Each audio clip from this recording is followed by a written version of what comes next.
位参赛者郑玉发。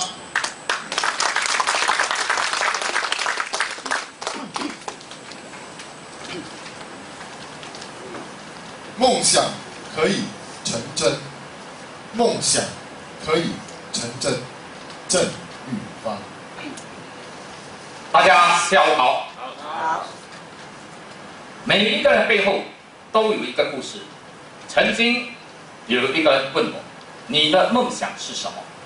我斩钉截铁地告诉他：“我没有梦想。”后来我才了解到，梦想指的是一种意识里的追求力量。请问在座的你们，有谁可以确定梦想可以成真的？请举手。谢谢。梦想确确实实可以成真。2009年4月11日，英国星光大道正在录制选拔世界各地的参赛者，其中有一位身材长得结实、矮胖的中年妇女来到了舞台的中央。她的名字叫苏珊，两道粗眉，灰白凌乱的短发，穿着简单朴素，看起来不可能有什么震天动地的表演。评审员赛门开始问了一连串的相关问题：姓名、年龄、哪里人，跟着问道：“你的梦想是什么？”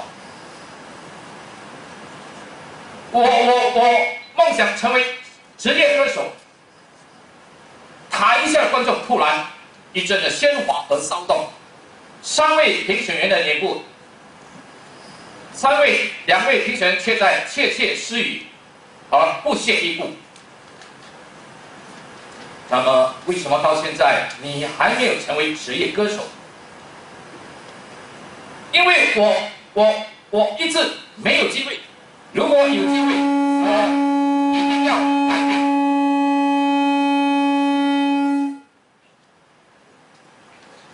好，那么你希望像哪一位歌手一样成功？还有今晚上的参赛歌曲是哪一首？我要和伊莲碧琪学习。我今晚上的参赛歌曲是《我曾有梦》。另一位评选员皮尔斯不耐烦地开口说道：“好，请你开始。”苏珊转回头，向舞台后面的工作人员示意：“准备好了。”当音乐声缓缓响起，苏珊唱出第一句的时候，全场的观众站立了起来，即刻响起如雷的掌声和赞叹声。三位评选员的脸部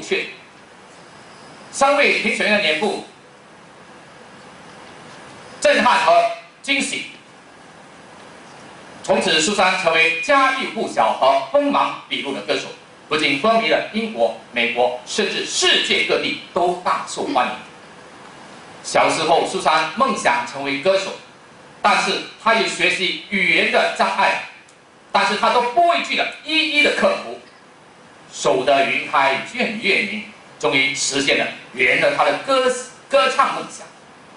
其实我和苏珊都有异曲同工之妙。回顾2003年，新加坡的卡拉 OK 普遍流行，到处都主办歌唱比赛。那个时候，我对唱歌有浓厚的深深，而且唱歌可以抒发个人的情感。我还梦想着，如果有一天能够站在舞台上表演唱歌，那该多好！刚开始唱歌时一窍不通，就连基本的歌谱、拍子、呼吸、发声完全都不会。不自量力的我，贸然的到处报名参加比赛，每一场的比赛是名落孙山，空手而归。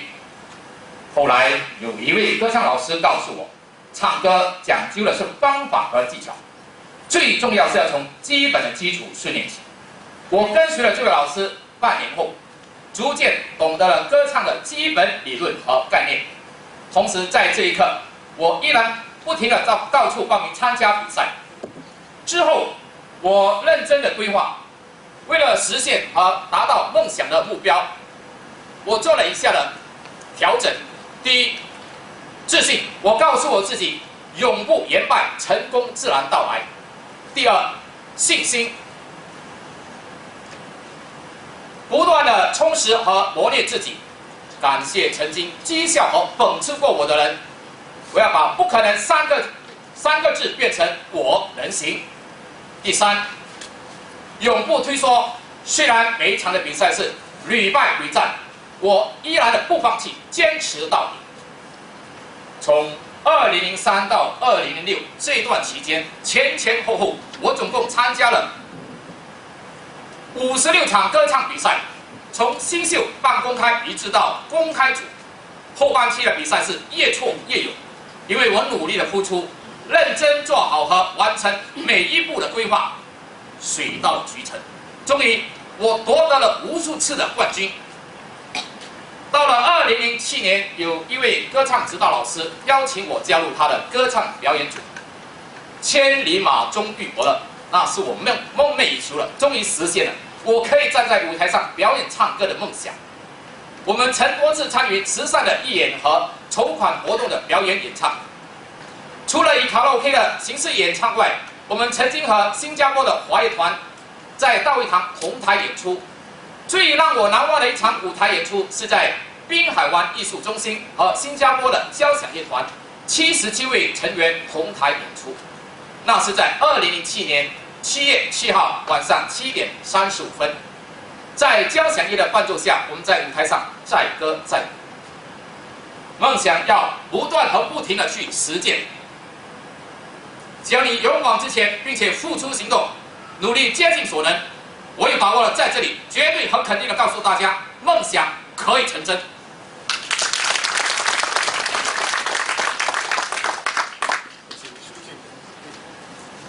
请出镜1分钟。